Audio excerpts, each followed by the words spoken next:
Man Jā. liekas, tas arī pats nosaukums tā izskan un diezgan daudz ko izsaka, man liekas.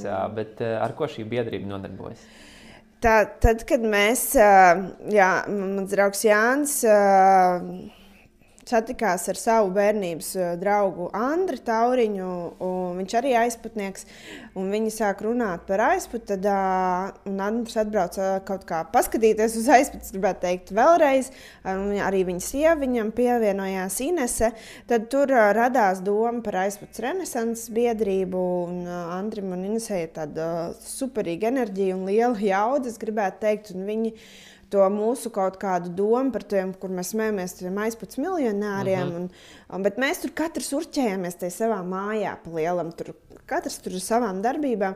Bet viņiem ir izdevies izveidot un apvienot ar vien jaunus cilvēkus šajā biedrībā un piesaistīt katru gadu arī jaunus cilvēkus, kas popularizē šo kultūru vēsturisko mantojumu, pēta, atjauno, publicē, piemēram, ieteikumus cilvēkiem, praktisks ieteikums, kā atjaunot īpašumus tā, lai tas nenotiek gluži tā kā māku tā maunu.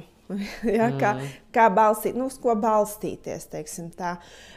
Veido jaunas tradīcijas aizputē, piemēram, aizputas vecpilsētas svētkus, kuri notika šogad 1. gadu. Plāns to ir īstenot katru gadu. Tas ir tajās garajās māja brīvdienās. Starp 1. un 4. es nepateikšu, kurš datums bija šogad.